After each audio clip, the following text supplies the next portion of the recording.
Assalamu alaikum guys, welcome back to Brain Boost by Saklet. This is your Saklet. I am starting this journey with you all guys.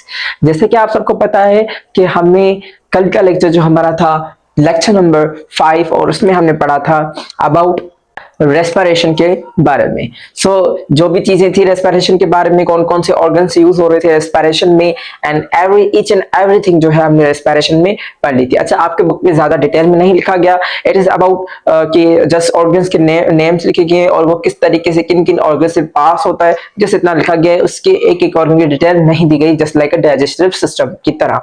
जो next topic है हमारा वो है breathing and the second one is gases exchange. तो इन दोनों topics को, वैसे तो ये एक लेक्चर्स का अलग होता और उसका एक लेक्चर अलग होता, बट आई ट्राइड कि मैं इन दोनों टॉपिक्स को एक ही तरीके से एक ही बोर्ड पे अच्छी तरीके से आपको समझा लूं छोटा करके।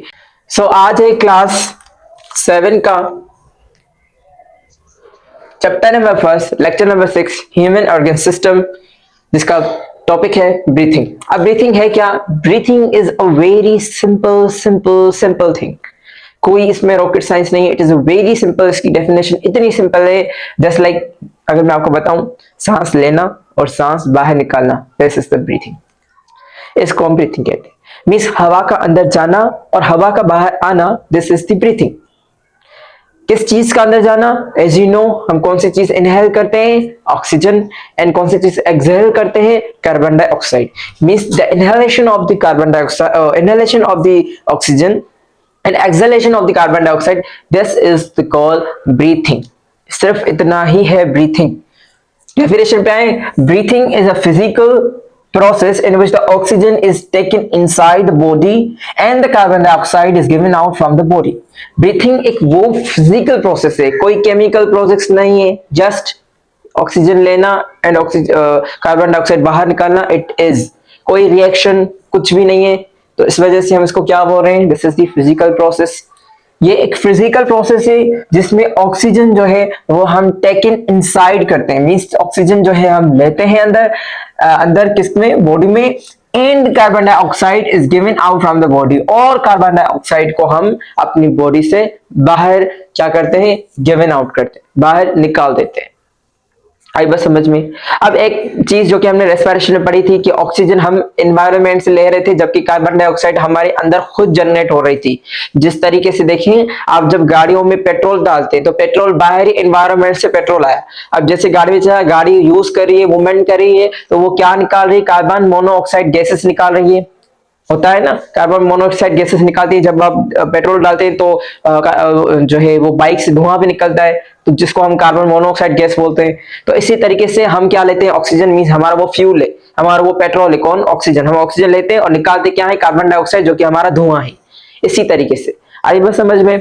जब ऑक्सीजन सेल्स यूज करते हैं तो वही सेल फिर उस ऑक्सीजन को यूज करने के बाद वही सेल क्या बनाते हैं? कार्बन डाइऑक्साइड बना के बाहर निकालते हैं। जिस तरीके से हमने रेस्पिरेशन में पहले भी यहाँ पे मैंने इक्वेशन लिखी थी एक, मैंने आपको वहां पे इजीली क्लियर कर दिया है। It is an involuntary process but sometimes it can control short period of the time, so consider is a voluntary also. बोल रहे हैं कि ब्रीथिंग क्या है? Breathing basically it is involuntary. Breathing को हम कंट्रोल नहीं कर सकते। अगर हम सांस, अब बच्चे कहते हैं सर हम सांस तो रोक लेते हैं, कुछ देर, कुछ सेकंड्स के लिए, कुछ मिनट्स के लिए हम सांस रोक सकते हैं। जी बिल्कुल, आप कुछ सेकंड से कुछ मिनट्स के लिए रोक सकते हैं, अदरवाइज आप उसको रोक नहीं सकते बहुत देर टाइम तक। तो इस वजह से ये क्या है? बेसिकली ये इनवॉलंटरी है, लेकिन कुछ वक्त के लिए, short period of the time जो है हम इसको रोक सकते हैं, तो इसलिए हम इसको वॉलंटरी कह सकते हैं। लेकिन sometimes, otherwise breathing is involuntary. अगर जो है क्वेश्चन में आए तो what is the breathing? Breathing is, तो ऑप्शन आए वॉलंटरी, इनवॉलंटरी और नन ऑफ द दिस। तो आपको क्या करना है? आपको किसको टिक करना है? इनवॉलंटरी को। अगर बोथ ऑफ द, अगर आए breathing can be voluntary, involuntary and both of, तो आपको बोथ ऑफ पे टिक करना पड़ेगा, क्योंकि ब्रीथिंग वॉलंटरी भी हो सकता है समटाइम्स, कुछ short period of the time, कुछ छोटे टाइम में, थोड़े टाइम में। The adult normal breathing rate is about 12 to 20 times पर मिनट। अब बोल रहे जो एडल्ट हो जाते हैं, जो बड़े हो जाते हैं, तो उनका जो ब्रीथिंग रेट होता है, ब्रीथिंग रेट मीन्स कितना दफा ऑक्सीजन बाहर निकालना और कितना दफा कार्बन डाइऑक्साइड, सॉरी कितना दफा ऑक्सीजन अंदर लेना और कितना दफा कार्बन डाइऑक्साइड बाहर निकालना। ये जो टाइम होता है, कितने टाइम में कितने दफे हम निकाल रहे हैं और ले रहे हैं, इस टाइम को हम बोलते हैं ब्रीथिंग रेट। आई बात समझ में? तो जो एडल्ट का, जो बड़ों का जो ब्रीथिंग रेट होता है वो ऑलमोस्ट 12 to 20 टाइम्स पर मिनट, मींस 12 से 20 मरतबा ऑक्सीजन को लेना और कार्बन डाइऑक्साइड को बाहर निकालते हैं। कितने दफा? 12 से 20 जो है टाइम्स। कितने में? 1 मिनट में, मींस 1 मिनट में 12 से 20 टाइम्स हम जो है ऑक्सीजन अंदर लेते हैं, कार्बन डाइऑक्साइड बाहर निकालते हैं।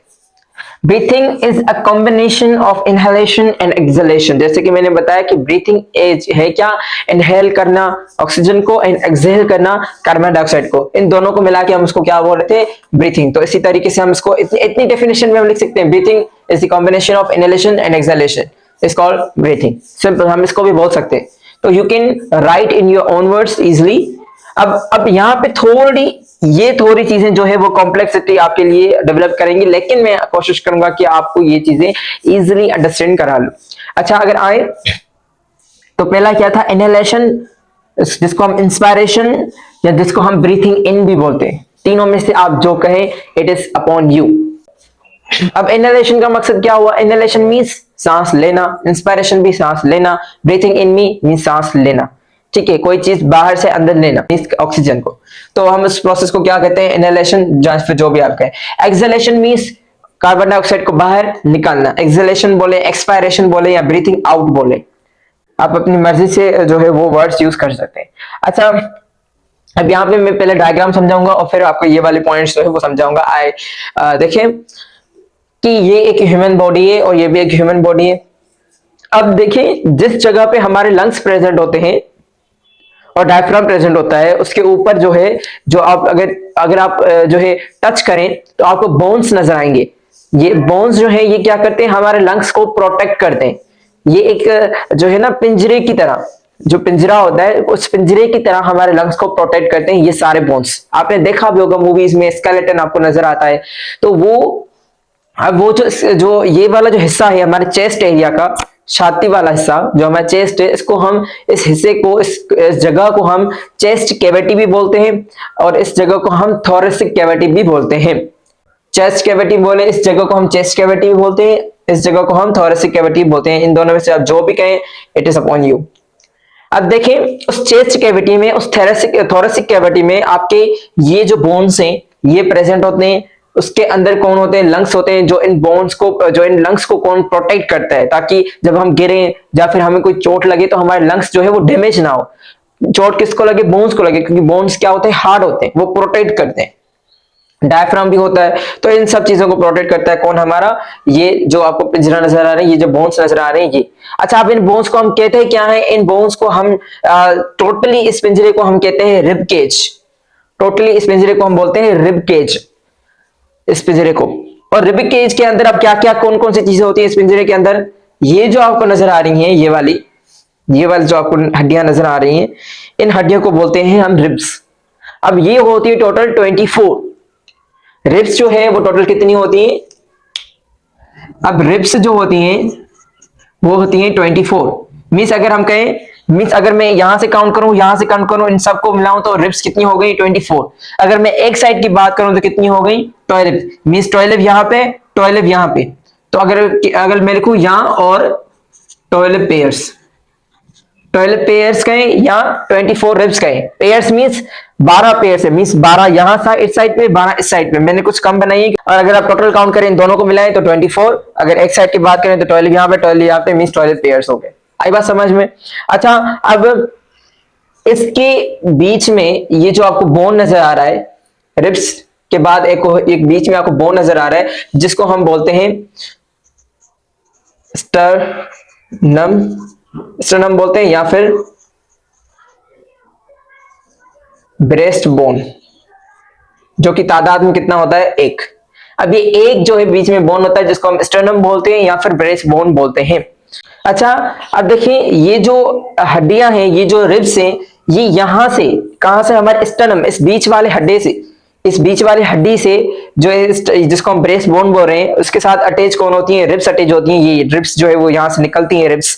ठीक है, अब ये निकल के कहां जाती हैं? हमारा जो पीछे वाला जो हमारा स्पाइनल कोड है, जो सॉरी जो हमारा वर्टिब्रल कॉलम है, उस वर्टिब्रल कॉलम के साथ अटैच होती है। मींस कैसे होता है, ये यहां से रिब्स निकलती हैं, पीछे तक कहां तक जाती हैं, हमारे वर्टिब्रल कॉलम के साथ अटैच होती है। मींस ये बीच में हमारा स्टर्नम है, स्टर्नम से यहां से हड्डी निकली और पीछे जो हमारा एक जो है वो वर्टिब्रल कॉलम है उसके साथ अटैच हो गया। मींस एक पिंजरे की तरह गोल।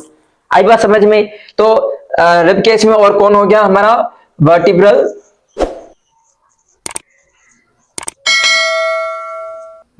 कॉलम। अब ये भी कितना हो गया, एक। मींस इस पूरी पिंजरे में रिब्स हो गई, इस पूरे पिंजरे में स्टर्नम जिसको हम ब्रेस्ट बोन भी बोल रहे थे, इस पूरे पिंजरे में वर्टिब्रल कॉलम। इस सारे को मिलाएंगे तो हम एक वर्ड यूज करेंगे और उसको हम कहेंगे रिब केज। मींस इस पिंजरे को हम कौन सा नाम देने हैं, रिब केज, जिसके अंदर एक वर्टिब्रल कॉलम आ गया, एक स्टर्नम आ गया और जो है वो 12 पेयर्स ऑफ रिब्स आ गई। आई बात समझ में? और ये पूरा का पूरा पिंजरा किसको प्रोटेक्ट करता है, हमारे लंग्स को प्रोटेक्ट करता है।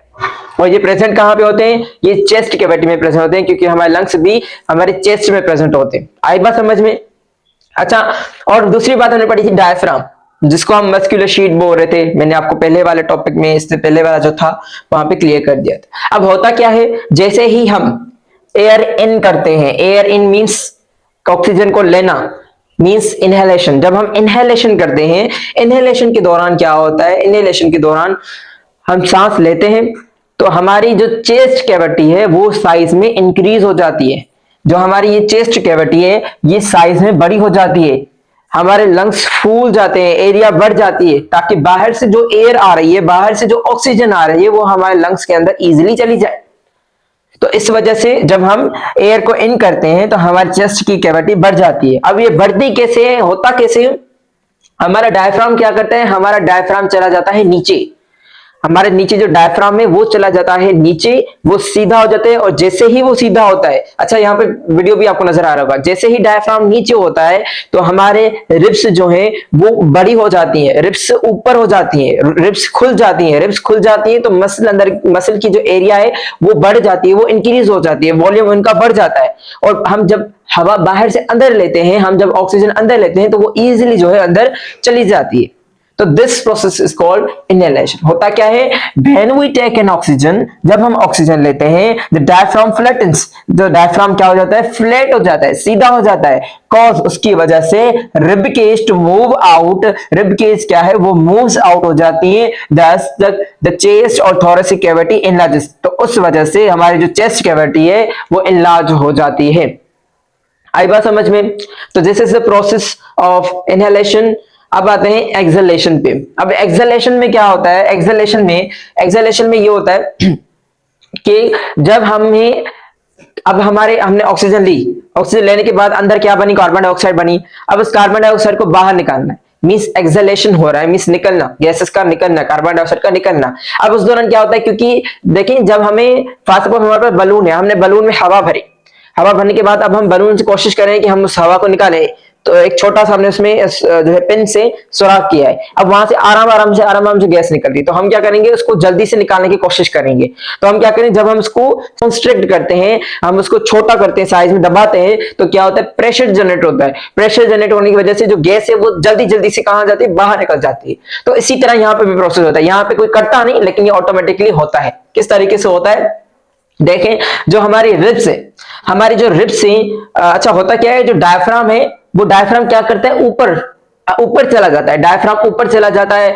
जो है वो डोम टाइप जो है ना, एक डोम टाइप जो है वो शेप क्रिएट कर देता है, तो वो ऊपर चला जाता है। जैसे ही वो ऊपर चला जाता है तो रिब्स क्या करती है, ऐसे हो जाती है, रिब्स ऐसे हो जाती है, मींस रिब्स क्या करती है, छोटी हो जाती है साइज में, वो अकड़ जाती है एक दूसरे के साथ। और अंदर जो चेस्ट की कैविटी है, वो क्या हो जाती है, छोटी हो जाती है, जिसकी वजह से प्रेशर जनरेट होता है, और उस प्रेशर की वजह से हवा जो है कार्बन डाइऑक्साइड वो बाहर निकल जाती है।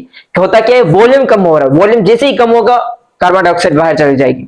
देखें यहाँ पे वीडियो भी आपको शो हो रहा होगा, देखें होता क्या है कि ये जो डायफ्राम है ये ऊपर चला जाता है, जिसकी वजह से क्या होता है, यहाँ पे ये चीज क्या हो जाती है, हमारा रिब केज क्या होता है, छोटा हो जाता है साइज में, अकड़ जाता है, एक दूसरे के साथ कॉन्स्ट्रिक्ट हो जाता है, जिसकी वजह से लंग्स जो है वो भी कॉन्स्ट्रिक्ट हो जाती है, और लंग्स में क्या हो जाता है, प्रेशर जनरेट हो जाता है, उस प्रेशर की वजह से कार्बन डाइऑक्साइड इजिली बाहर चली जाती है, एयर आउट हो जाती है।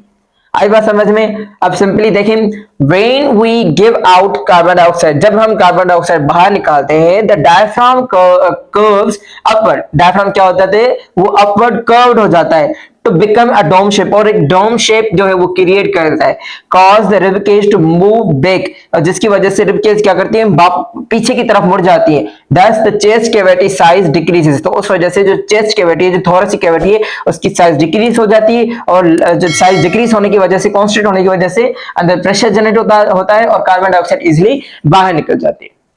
आई होप सो कि आपको ये दोनों चीजें समझ में आ गई होंगी, इतनी कोई टफ चीजें नहीं है, बहुत ही इजी है। अच्छा, ये यहाँ पे मैंने क्या लिखा है, इसको हम रिबकेज बोलते हैं। रिबकेज क्या होता है, इसमें मूव्स आउट होता है, और रिबकेज बना किसका होता है, 12 pairs of the rib with one sternum bone, जो कि मैंने यहाँ पे लिखा है वही बात। ये रिबकेज, अब रिबकेज यहाँ पे क्या हो रहा है, मूव्स इन हो रहा है, पीछे की तरफ मुड़ रहा है, और यहाँ पे क्या है, डायफ्राम मसल, डायफ्राम है क्या, एक मस्कुलर शीट है, और उसमें इस इनहेलेशन में क्या हो रहा है, मूव्स डाउन, फ्लैटन मींस पीछे की तरफ मुड़ रहा है, वो सीधा हो रहा है, और इसमें क्या हो रहा है, डायफ्राम मूव्स अपवर्ड, डायफ्राम अपर मूव हो रहा है, डोम शेप क्रिएट कर रहा है। आई बात समझ में? तो ये था हमारा breathing, this is the breathing. अच्छा, चलते हैं हम अपने नेक्स्ट टॉपिक की तरफ, that is the gases exchange. अच्छा देखिए, अब गैसेस एक्सचेंज है, ब्रीथिंग तो हमने पढ़ लिया कि ब्रीथिंग क्या था, means inhalation of the gases and exhalation of the gases is called the breathing। लेकिन गैसेस एक्सचेंज यहाँ पे थोड़ा डिफरेंट है। गैसेस एक्सचेंज यहाँ पे मींस किस तरीके से, अब हमने ये पढ़ा कि किस तरीके से गैसेस अंदर आती है और किस तरीके से गैसेस बाहर जाते हैं, लेकिन हम यहाँ पे जो पढ़ेंगे वो हम पढ़ेंगे कि किस तरीके से कार्बन डाइऑक्साइड कहां से आती है और किस तरीके से वापस जो है वो ऑक्सीजन कहां जाती है और कार्बन डाइऑक्साइड कहां जाती है, ये चीज जो है हम यहाँ पे पढ़ेंगे। देखिए, जैसे कि मैंने आपको पहले वाले लेक्चर में बताया था कि हमने पढ़ी थी एल्वेलाइज। एल्वेलाइज के बारे में मैंने आपको बताया था कि लंग्स के अंदर ब्रोंक्यूल्स के जो है अंदर जो है ब्रोंकियल्स के साथ अटैच होती है एल्वोलाई, एक छोटे छोटे बॉल्स अटैच होते हैं, जो कि मैंने आपको पहले वाले लेक्चर में बताया था। अब एल्वोलाइज के अंदर होती है बेसिकली गैसेस एक्सचेंज। किस तरीके से, मींस गैसेस का एक्सचेंज होना, मींस एक गैस का अंदर आना दूसरी का बाहर जाना, exchange of the gases. The exchange of the gases between the alveoli and the blood capillaries is called the gases exchange. Means किसका एक्सचेंज होना, किसका, गैसेस का, किसमें, किसके साथ एक्सचेंज होना, alveoli and the blood capillaries, alveoli और blood capillaries, means यहाँ पे ब्लड की नसें हैं और यहाँ पे एल्वोलाई, इन दोनों के बीच में मींस एल्वोलाई से गैस निकलकर कैपिलरीज में जाना और कैपिलरी से निकलकर किसमें आना, जो है एल्वोलाई में आना। तो इन दोनों के बीच में किस गैसेस का क्या होना, एक्सचेंज होना। तो उस प्रोसेस को हम क्या बोलते हैं, gases exchange. Means exchange of gases between the alveoli and the blood capillaries is called gases exchange। अच्छा, अब alveoli होती क्या है, alveoli मैंने आपको पहले ही बताया, ब्रोंकियल के साथ अटैच होती हैं, छोटे छोटे बॉस होते हैं, इट्स और ये एक microscopic single cellular layer structure होती है। माइक्रोस्कोपिक मींस बहुत ज्यादा छोटी, हमें माइक्रोस्कोप के जरिए जो है अच्छी तरीके से नजर आती है, और ये सिंगल सेलुलर लेयर होती है। सिंगल सेलुलर लेयर मींस ये इतनी छोटी होती है, इतनी छोटी होती है कि सिर्फ एक सेल की साइज जितनी ये हो सकती है। अच्छा, कितनी होती है तादाद में, 600 to 800 million alveoli present in each lung. अच्छा, आपके बुक में नहीं लिखा गया, but I think so this is the major, this is the important thing. अब 600 से 800 मिलियन, 600 से 800 मिलियन मींस दोनों लंग्स को हम मिलाएं तो दोनों लंग्स में हम अगर एल्वोलाइज को काउंट करें तो 600 से 800 मिलियन एल्वोलाइज जो है वो हो सकती हैं। मींस अगर आप उन एल्वोलाइज को खोल के रखें तो वो एक फुटबॉल ग्राउंड के जितने हो सकती हैं। अच्छा, surrounded by blood capillaries, so exchange of gases occur. अच्छा, ये जो एल्वोलाइज होती हैं, ये जो एल्वोलाई होती है, ये जो एल्वोलाइज होती हैं, ये एल्वोलाइज, अच्छा मैं यहाँ पे अच्छे तरीके से आपको दिखाऊं, देखें ये क्या है, ये एल्वोलाई है बहुत ज्यादा। अब ये तो मैंने कुछ बनाई है, लेकिन वो 600 से 800 मिलियन है। अब उनके ऊपर क्या होती है, ये एल्वोलाई होते हैं, एल्वोलाई के ऊपर क्या होती है, ऐसे नसें, जो कैपिलरीज हैं वो क्या होती है, इनके ऊपर सराउंडेड होती है, मींस इनके ऊपर होती है, इनके ऊपर ब्लड की कैपिलरीज होती हैं इस तरीके से। और फिर वो ब्लड कैपिलरीज के साथ क्या होता है कि ये एल्वोलाई और उसके साथ जो ब्लड कैपिलरीज हैं, इन दोनों के बीच में क्या होती है, एक्सचेंज ऑफ गैसेस होती है। आई बात समझ में? अब हम इस प्रोसेस के बारे में पढ़ रहे हैं कि किस तरीके से गैसेस एक्सचेंज होती है इन डिटेल।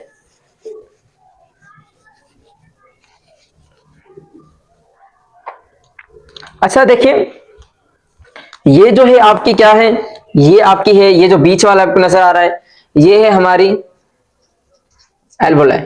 और ये जो आपको नजर आ रही है, ये जो सीधी यहां से निकल रही है, ठीक है, ये है आपकी ब्लड वेसल। ब्लड वेसल कौन सी? कैपिलरीज। ये आपकी कैपिलरीज है, ठीक है।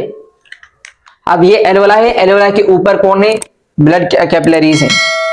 अब हो क्या रहा है कि अच्छा देखें, मैं एक बात आपको बता दूं कि मैं कार्बन डाइऑक्साइड को मैं ब्लू से शो करूंगा एंड ऑक्सीजन को मैं रेड से शो करूंगा। हो क्या रहा है, जैसे ही ऑक्सीजन मींस जैसे ही इनहेलेशन हो रही है तो क्या हो रहा है, कार्बन ऑक्सीजन जो है वो अंदर आ रही है। ऑक्सीजन अंदर आ रही है सीधा माउस नोज से, सीधा किसमें? ट्रेकिया में। ट्रेकिया से कहां से? ब्रोंकस में। ब्रोंकस से ब्रोंकियोल्स में। ब्रोंकियोल्स से सीधा किसमें? एल्वोलाई में। अब एल्वोलाई में क्या आ गई? ऑक्सीजन आ गई। अब यहां पे ऑक्सीजन की तादाद बहुत ज्यादा है, यहां पे ऑक्सीजन की तादाद बहुत ज्यादा है, और यहां पे ऑक्सीजन की तादाद क्या है? बहुत कम है। मींस यहां पे ऑक्सीजन बहुत कम है, इस ब्लड कैपिलरीज के अंदर ऑक्सीजन है ही नहीं। यहां पे क्या है? कार्बन डाइऑक्साइड है। यहां पे क्या है? Carbon dioxide. अब बच्चे पूछेंगे सर ब्लड कैपिलरीज के अंदर कार्बन डाइऑक्साइड कहां से आई? देखें, मैंने आपको पहले भी बताया था कि हमारे सेल्स क्या करते हैं? ऑक्सीजन लेते हैं और कार्बन डाइऑक्साइड क्या करते हैं? बनाते हैं। अब वही कार्बन डाइऑक्साइड कहां पे जाती है? लंग्स पे जाती है। हमारे सेल है, हमारा एक सेल है, ठीक है, हमारे सेल ने क्या लिया? ऑक्सीजन ली। ऑक्सीजन ली और क्या बनाया? कार्बन डाइऑक्साइड बनाई। अब कार्बन डाइऑक्साइड को यूज नहीं है तो कार्बन डाइऑक्साइड किस में जाएगी? वो जाएगी ब्लड कैपिलरीज में। अब जैसे ही वो ब्लड कैपिलरीज में जाएगी तो वो ब्लड कैपिलरीज से कहां में जाएगी? एल्वोलाई में जाएगी, और एल्वोलाई से सीधा बाहर किसमें? हमारे नोज के जरिए वापस बाहर चली जाएगी, जिसमें हम बोलते हैं एक्सहेलेशन, मींस कार्बन डाइऑक्साइड का बाहर निकलना। तो वो सेल से बन के कहां पे जाती है? ब्लड कैपिलरीज में। ब्लड कैपिलरीज में कार्बन डाइऑक्साइड आ जाती है, जो कि मैंने ब्लू कलर से शो की है, और वो कार्बन डाइऑक्साइड सीधा किसमें आती है? एल्वोलाई में। और एल्वोलाई से निकलकर ब्रोंकियोल, ब्रोंकियोल से ब्रोंकस, ब्रोंकस से कहां पे? ट्रेकिया, ट्रेकिया से लैरिंग्स, फेरिंग्स, फिर माउथ एंड नोज से वापस बाहर निकल जाती है। अच्छा देखिए होता क्या है, अब जैसे ही कार्बन डाइऑक्साइड आई, जैसे ही कार्बन डाइऑक्साइड, एयर से कार्बन डाइऑक्साइड सीधा कहां पे? अंदर आई। मींस नोज से हमने इनहेलेशन की, सॉरी नोज से हमने इनहेलेशन की, ऑक्सीजन जो है जैसे ही वो अंदर आई, और ऑक्सीजन क्या हुआ? अब यहाँ पे ऑक्सीजन की तादाद ज्यादा है, और यहाँ पे जो सेल ने कार्बन डाइऑक्साइड बनाई वो ब्लड कैपिलरीज के अंदर है, तो कार्बन डाइऑक्साइड यहाँ पे ज्यादा है। यहाँ पे ऑक्सीजन ज्यादा है एल्वोलाई के अंदर, कैपिलरीज के अंदर कार्बन डाइऑक्साइड ज्यादा है। होता क्या है, आपने पढ़ा होगा डिफ्यूजन, आपने पढ़ा होगा डिफ्यूजन। अब डिफ्यूजन में क्या होता है? Diffusion means high level to low level. अब हाई लेवल से किसका? गैसेस का हाई लेवल से लो लेवल की तरफ जाना, उसको हम बोलते हैं diffusion. Diffusion means moving of the gases from high level to lower level. अब जहां पे ज्यादा लेवल होगी जिस गैस की, वो कोशिश करेगी कि मैं उस तरफ जाऊं जहां पे क्या है? लो लेवल है, जहां पे गैस, वो वाली गैस कम है। अब देखें, आप एग्जांपल लें सुई गैस की। अब सुई गैस में क्या होता है? मीथेन होता है। अब मीथेन क्या करता है? जब हम गैस चलाते हैं तो वो फैलती जाती है पूरे एनवायरनमेंट में। क्यों? क्योंकि हमारे एनवायरनमेंट में मीथेन गैस बहुत ज्यादा कम है, हमारे एनवायरनमेंट में मीथेन गैस बहुत कम है, जबकि सुई गैस में क्या है? मीथेन गैस है। तो जैसे ही हम गैस चलाते हैं तो वो मीथेन गैस जल्दी जल्दी में वो एनवायरनमेंट में आती है। क्यों? क्योंकि एनवायरनमेंट में मीथेन गैस कम है। तो यहाँ पे क्या हो रहा है, जो गैस है वहां पे हाई लेवल है मीथेन की, जबकि एनवायरनमेंट में लो लेवल है मीथेन की। तो मीथेन हाई लेवल से कहां पे जाएगी? लो लेवल मींस एनवायरनमेंट में जाएगी, क्योंकि वहां पे मीथेन कम थी। ठीक है, इस तरीके से। अब यहाँ पे देखिए, यहाँ पे ऑक्सीजन बहुत ज्यादा है, यहाँ पे कार्बन डाइऑक्साइड बहुत कम है। तो यहाँ पे क्या होगा? यहाँ पे ये होगा कि जो हमारी ऑक्सीजन है वो यहाँ पे हाई लेवल है, और यहाँ पे ऑक्सीजन की लो लेवल है, बहुत कम है ब्लड कैपिलरीज में। तो ऑक्सीजन यहां से निकल कर कहां पे जाएगी? ब्लड कैपिलरीज में जाएगी। क्या हो रहा है कि ऑक्सीजन हाई लेवल से किस में जा रही है? लो लेवल में। मींस क्या हो रहा है? डिफ्यूजन हो रहा है। अब देखिए यहां पे फिर क्या हो रहा है, यहां पे कार्बन डाइऑक्साइड बहुत ज्यादा है ब्लड कैपिलरीज में। अब ये कहां जाएगी? आप बताएं, ये कहां जाएगी? हाई लेवल से लो लेवल में। अब यहाँ पे आपको कार्बन डाइऑक्साइड ब्लू ब्लू नजर आ रहे हैं? नहीं, यहाँ पे ब्लू ब्लू नजर आ रहे हैं, मींस यहाँ पे कार्बन डाइऑक्साइड बहुत ज्यादा है, बहुत ज्यादा है, मींस हाई लेवल है। अब ये कहां जाएगी? लो लेवल में जाएगी। लो लेवल कहां पे है? एल्वोलाई के अंदर है। तो कार्बन डाइऑक्साइड किस में जाएगी? हाई लेवल से किस में जाएगी, लो लेवल में। ये हाई लेवल है और ये किस में जा रही है, लो लेवल में। ये हाई लेवल है, लो लेवल में, हाई लेवल है, लो लेवल में। आ रही है बात समझ में? किस तरीके से गैसेस एक्सचेंज हो रही हैं, किस तरीके से गैसेस एक्सचेंज हो रही हैं। ये जा रही है हाई लेवल से लो लेवल किसमें, ब्लड कैपिलरीज में। और ये क्या कर रही है, ये क्या कर रही है, high level means blood capillary से किसमें जा रही है, लो लेवल में। आई बात समझ में? तो इस तरीके से फिर क्या होगा, जब ये पूरी ऑक्सीजन किस में चली जाएगी, ब्लड कैपिलरीज में चली जाएगी। जब ये पूरी ऑक्सीजन ब्लड कैपिलरीज में चली जाएगी तो ब्लड कैपिलरीज कौन से कलर की हो जाएगी, ब्लड कैपिलरीज के अंदर क्या आ जाएगा, ऑक्सीजन आ जाएगा। जब इसी तरह क्या होता जाएगा, जब इसी तरह एक्सचेंज होता रहेगा तो क्या होगा कि ब्लड कैपिलरीज के अंदर ऑक्सीजन चल आ जाएगी, क्योंकि वो सारी की सारी हाई लेवल से किस में आ जाएगी, लो लेवल में आ जाएगी। और जो कार्बन डाइऑक्साइड जो हमारे ब्लड कैपिलरीज में थी वो कहां से आ जाएगी, हाई लेवल जो ब्लड कैपिलरीज में किस में चली जाएगी, एल्वोलाई में चली जाएगी। अब एक्सेलेशन में क्या हुआ, एक्सेलेशन में हमने ऑक्सीजन ली थी और ऑक्सीजन जैसे ही हमने ली तो क्या हुआ, यहाँ पे डिफ्यूजन हुआ। ब्लड कैपिलरी से कार्बन डाइऑक्साइड किस में आई, एल्वोलाई में। और एल्वोलाई से कार्बन ऑक्सीजन जो है एल्वोलाई से निकल के किस में गई, ब्लड कैपिलरीज में गई। और ब्लड कैपिलरी से जो है हमारी कार्बन डाइऑक्साइड किस में आई, एल्वोलाई में आई। अब ये वाली कार्बन डाइऑक्साइड है और ये वाली ऑक्सीजन है। अब यहाँ पे गैसेस का क्या हुआ, एक्सचेंज हो गया। अब क्या होगा, अब होगी एक्सेलेशन। एक्सेलेशन में क्या होगा, यहाँ पे कार्बन डाइऑक्साइड जमा हो गई और कार्बन डाइऑक्साइड अब क्या करेगी, कार्बन डाइऑक्साइड अब कहां चली जाएगी, बाहर चली जाएगी। एंड ऑक्सीजन जो हमें मिली वो ऑक्सीजन कहां चली जाएगी, वो सीधा कहां पे जाएगी, सेल के पास चली जाएगी। कौन, ऑक्सीजन। आई बात समझ में? ये था कुछ हमारा प्रोसेस। एक दफा फिर समझाऊं, चलो ठीक है। देखें क्या हुआ। अच्छा यहां पे मैं कोशिश करूंगा वीडियो भी साथ साथ आपको शो करता जाऊं। अच्छा देखें, अब मैं आपको ये बात समझाऊं कि क्या हो रहा है। सिंपली हो रहा है डिफ्यूजन। मैं यहां पे लिख रहा हूं, when inhalation occurs, the oxygen comes into alveoli. So the high level oxygen in alveoli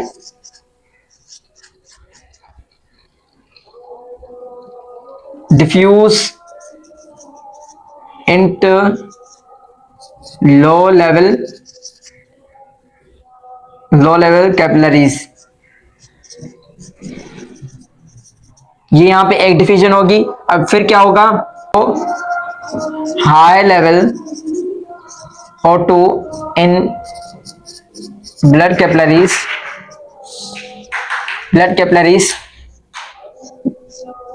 goes into या diffuse into low level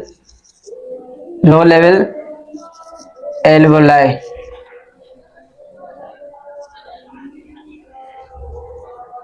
is called exhalation।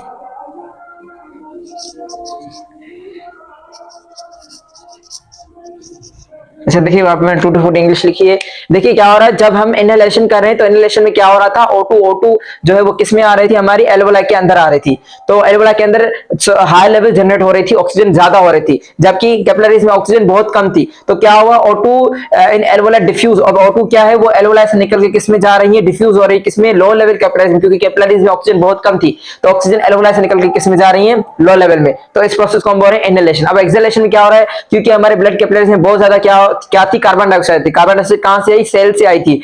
वो सेल से आके किसमें गई, ब्लड कैपिलरीज में गई। तो ब्लड कैपिलरीज में O2 की हाई लेवल हो गई। हाई लेवल की वजह से क्या हुआ कि एल्वोलाई के अंदर O2 बहुत कम थी, तो ब्लड कैपिलरी से डिफ्यूज होकर O2 ब्लड कैपिलरी से डिफ्यूज होकर किसमें जा रही थी, लो लेवल किसमें, एल्वोलाई में। तो इसमें क्या हो रही थी, एक्सहेलेशन हो रही थी, मींस वापस कार्बन डाइऑक्साइड बाहर निकल रही थी। इसमें क्या हो रहा था, ऑक्सीजन अंदर आ रही थी। और यहाँ पे क्या हो रहा था, गैसेस का एक्सचेंज हो रहा था एल्वोला एंड ब्लड कैपिलरीज के बीच में। तो this is called the gases exchange. I hope so कि आपको गैसेस एक्सचेंज इजीली समझ में आ गया होगा, इतनी कोई रॉकेट साइंस नहीं है। कोशिश करें एक बार फिर लेक्चर को देखें, फिर भी समझ नहीं आए तो दोबारा देखें। मुझे पता है कि ये थोड़ा बहुत बच्चों को कम समझ में आ गया होगा, लेकिन अगर आपको 10% भी समझ में आ गया, this is enough for you in this level.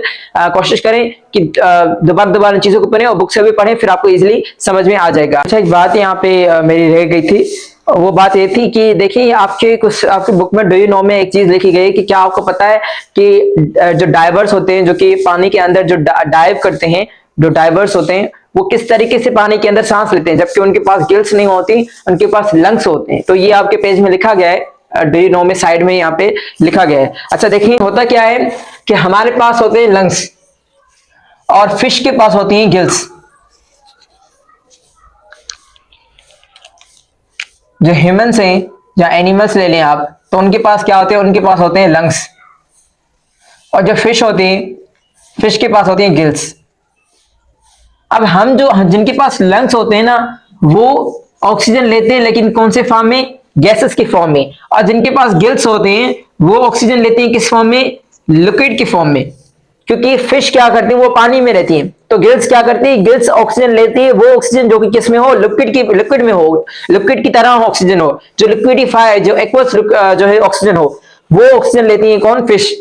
जबकि हम ह्यूमंस के पास लंग्स होते हैं और हम कौन सी ऑक्सीजन लेती है, जो किसमें हो, गैसेस की फॉर्म में हो। तो जब ह्यूमन जो है पानी के अंदर जाता है, जो डाइव करते हैं, तो वो पानी के अंदर सांस किस तरीके से लेते हैं, तो वो करते क्या है, उनके पास एक मशीन होती है जिसको हम स्कूबा बोलते हैं, जिसको हम बोलते हैं स्कूबा। अब इसका फुल फॉर्म क्या है, इसका फुल फॉर्म है सेल्फ कंटेंट